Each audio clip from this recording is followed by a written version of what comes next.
Well, greetings. I'm Scott Losey. I'm a funeral director. I am the pastor at St. Martin's Church in Dittmer.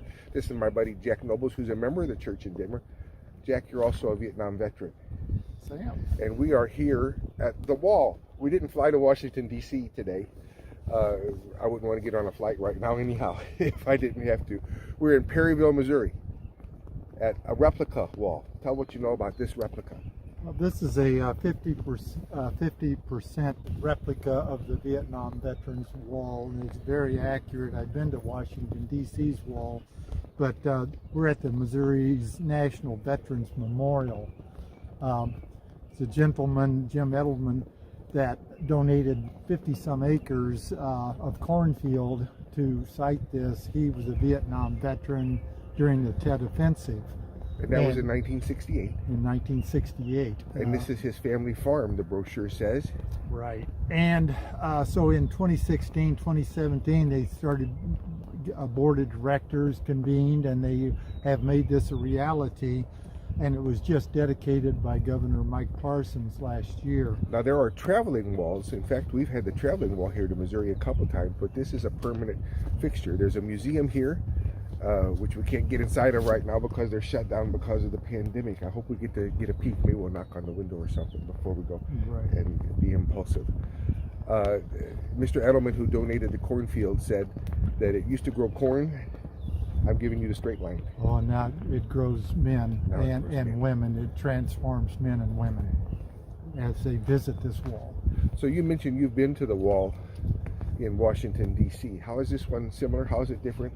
Well, you told me before that we can see our reflection and we're supposed to. You can see your reflection so that you're a part of the wall, and I don't know if the camera's picking this up, but it's a rainy day when we're here. But the names are etched in the wall. There's over 58,000 names of those who lost their lives during the Vietnam War that are etched in this wall.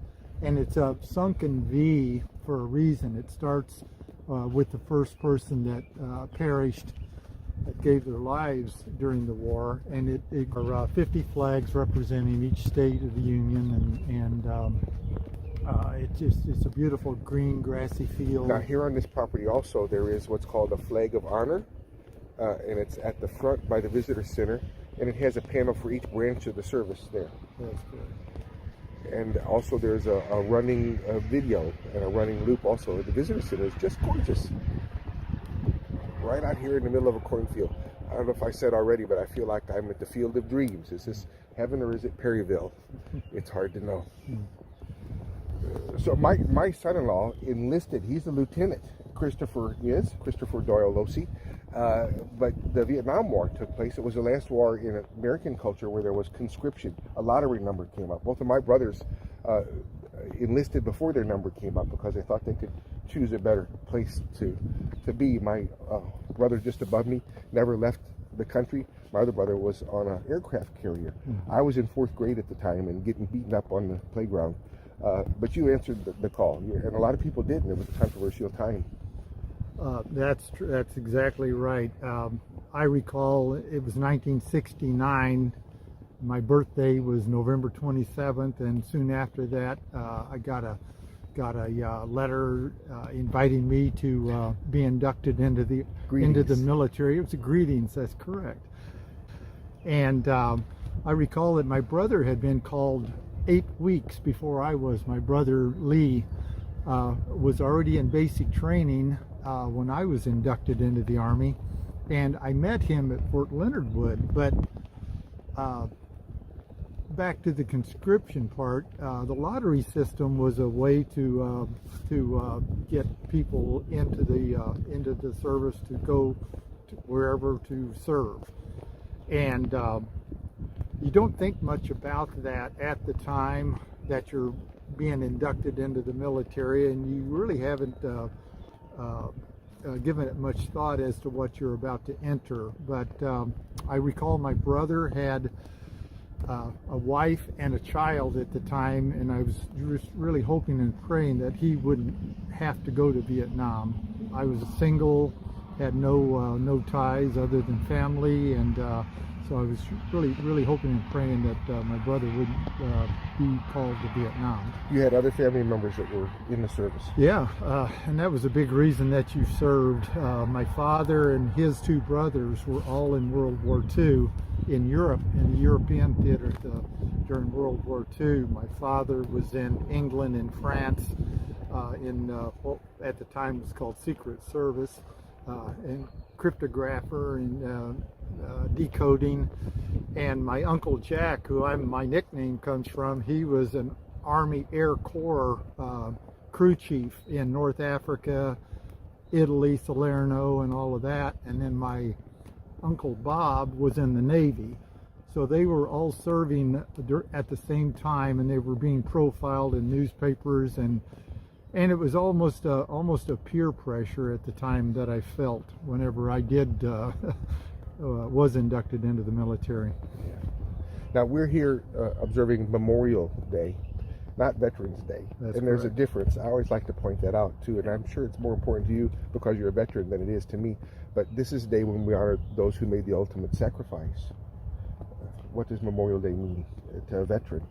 Well, the names on this wall, 58,000 names, these people were in their early 20s, some still in their teens. So every one of these names is the name of a boy or a girl, young man or young woman that are no longer with us, that over almost 50 years ago and over 50 years ago gave their lives and never returned to their families. And to me, that's Memorial Day, is to remember these people who served, and to hold them in our heart, and their families also, the wives, the husbands, the fathers, the mothers, the aunts, the uncles. Now, as we're standing here recording together, I am thinking that next Sunday is actually Pentecost Sunday. The word Pentagon means 5, Pentecost means 50. It's 50 days since Easter, if you can believe it. Have you been quarantined that long? No, it seems We like all it. have been this And time. we're 6 foot apart right now, by the way. Well, so we're trying. Where's my mask is in my pocket. It's not doing much good. we're down not here. spitting on one another. Pentecost is a day in the Christian church about unity, I think. There wasn't much unity in the country in 1968. There isn't much now for that matter. And we're not talking about having the same political opinion, but we're talking about being of one spirit. And you know, I think the thing that makes us one, since Pentecost and Memorial Day are married this year from a theological perspective, is we all suffer loss. We all suffer loss. We do it in different ways. And people of faith, I think, have the edge, even though it doesn't keep grief from us. It helps us to monitor our grief, to recover from our grief. Our faith does. You're a person of faith. What would you say about unity at a time like this? Well, it's especially with the pandemic right now. It's a time where you see acts of kindness. You see people coming back together. You see less political agenda,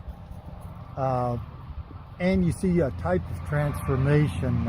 Something that I had spoken to my wife and to my daughter was when I was in Vietnam as a veteran, a combat veteran. It was a time of what was called guerrilla warfare, and that means that they weren't two different sides necessarily. You didn't know who your enemy was. Well, you didn't know who your enemy was. You never knew where the enemy was. In the pandemic, the virus is much like this, and I've had thoughts of it feeling much like the way combat is, a silent type of terror. But at a time like this, you can look back and you can think, how can I grow from this experience, and how can I relate from this experience, and really, and how can I transform? How can I resurrect? So you said yes to the call. You answered the conscription. You were enlisted. You thought you were going to be a machinist. Well, when I was called, I wasn't. I didn't enlist. I was drafted, and so there's a difference. I had a 2-year commitment, 1 year certain, 365 days in a combat zone in the jungles, and I was called to the 173rd Airborne Infantry Division by choice. I had some very, very close friends, and I had men of all colors that I could rely on. These men, my slack man, my job was as a point man. I don't know if you've ever read about what a point man is, but he leads the way. He chops his way through jungle and gets from point A to point B. But in my case, I had a slack man that was a mix of Hispanic and Navajo. His nickname was Limpy. And Limpy had my eyes. Did you have a nickname? Wait a minute. Well, I was point man, Okay. basically. But I relied on men that were all colors, and I wish we could do that again. I wish that we would tend to use more diplomatic measures and exhaust all diplomatic means before we declare war. I wish that mothers were the ones that did the negotiating whether we go to war or not, because they would make decisions that many men wouldn't make, because they birthed the children that are on this wall, all 58,000 of them. So I remember I mentioned earlier that I was a 4th grader, that I had a pen pal. We applied for and we got bracelets that had the name of someone who was serving, and we wrote letters back and forth. You had a pen pal too. In fact, every human interest story has a love interest. That's why I wanted to mention. Okay, yeah, I do have a love story actually that I'd like to relate. I started writing to this young lady, or I got a letter from a young lady from St. Louis, South St. Louis, that was still in high school. And she says today that a soldier wanted to write to a girl, and I say a girl wanted to write to a soldier. So we started writing to one another while I was still in training. My first letter got to me when I was in advanced infantry training in Fort Ord, California.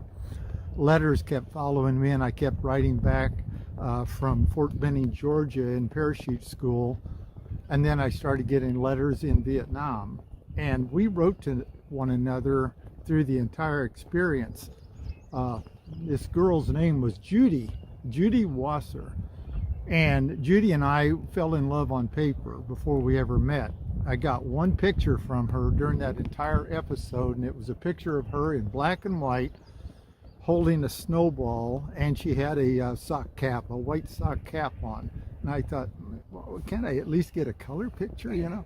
But when we finally did meet, when I returned to the States, it was all over from there on out. And we've been married now 47 and a half years.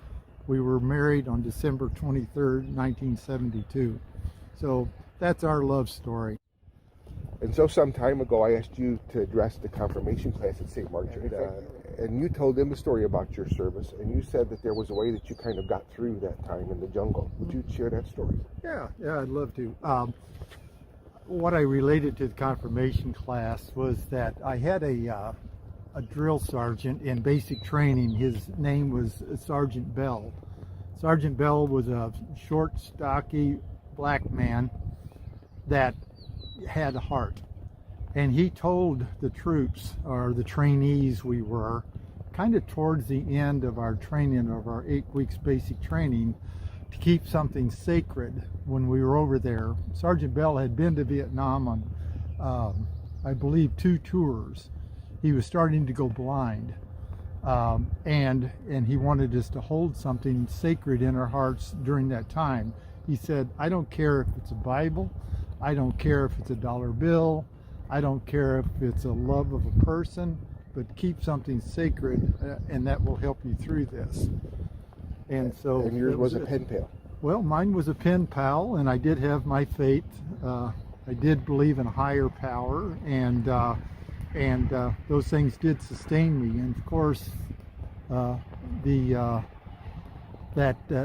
will to live also. Thanks for sharing that. No, certainly.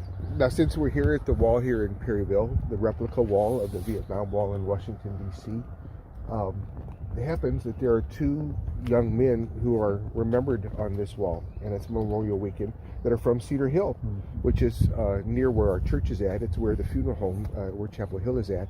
And I thought it might be nice, especially nice while we're here today, for us to honor those two young men. So I'd like for us to go find our way to their place on the wall here Well, let's go find them. and remember their story. Let's go find them. So the first soldier we're looking for is Frederick Lee Holder. So we're at panel 34 West, going down to line 15. We find Frederick L. Holder. Frederick Holder, his date of birth was 3/28/1946. Today he would have been 74 years old. He was 22 when he died. He was with the 1st Cav Division. That was an infantry division. He was a helicopter pilot, and his casualty date was 1/16/1969 in the Binh Dinh province of South Vietnam. There were 7 persons aboard the UE helicopter, the UH-1 helicopter. All 7 perished during that crash. It was a non-hostile action. It was a maintenance item, I'm sure, with the rotor, when the rotor struck a cable as they were coming down. And now we're looking for the other soldier on the Vietnam Memorial Wall, From Cedar who Hill. was originally from Cedar Hill, John Joseph Livingston.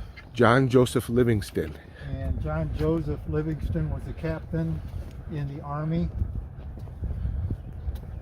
And what panel are we looking for? And we're looking for 12E. We're at 4E. This is during the middle of the war. We're at 8E. And we're coming upon 12E. We're looking for line 5, line 55. John Joseph Livingston is found on panel 12E on line 55. He was a helicopter pilot, a UH-1 helicopter pilot. He was born on the same month as me, 2 days from my birthday, only 10 years. He's exactly 10 years older than me. He was born on 11/25/1939. He would have been age 80 right now. He was with the 1st Aviation Brigade in Vietnam. The incident date was 11/11/1966. He was exactly 26 years of age in the Pleiku province of South Vietnam. His body was recovered. He died in a hostile act. His helicopter was shot down by small arms fire. His family were notified just a couple of days later. He had a wife. He was married to a Judith Louise Sexauer on August 25th, 1962. He had a son named Stephen David, who was 2 years old at the time, and they lived in St. Genevieve, Missouri. He later received the Silver Star Medal. It was a citation that was amended by an act in 1963 posthumously to Captain Field Artillery John Joseph Livingston for conspicuous gallantry in action against the enemy while serving in the 117th Assault Helicopter Company. One thing I wanted to note before we finished here today, though, especially like again I said, it's the Christian holiday of Pentecost. It's a Memorial Weekend. The news not too long ago about the Vietnam era was now more veterans have died by suicide than actually died during the conflict. More than 60,000 veterans have taken their own life. And I just wonder what you would say to the veterans. I know you work awfully hard with veterans. In fact, let's tell about that. You mentioned you've been to the real wall. You took my dad there. Yeah, and you also took General Branson with Dad. In fact, my favorite story about that was the government was shut down then, and it was really illegal to be there. And I said to my dad at the age of 92, I think it was, I hope you get arrested. I think it'd be a great story, but he didn't get arrested. but you were part of the honor flight. And it has been an honor. Both my wife and I, Judith and I, have been guardians for honor flights to Washington, D.C., mostly for World War II era veterans that have never been to see the wall that was dedicated to them for their service during World War II. And Art Losey and Bill Branson were the pair that I got to escort and take. General Bill Branson. It was Major General Bill Branson and Arthur Losey, both beautiful men, both now gone. It was such an honor. But yeah, during that day, the government had shut down. They couldn't agree on the budget and whatever else. So the government was shut down, and they were just hoping they would get arrested. It was just acts of defiance. So part of the reason you do the honor flight, why I brought it up, is to help men to put this into perspective. What do you say about how we should be reaching out to veterans who are in such great numbers in desperate times?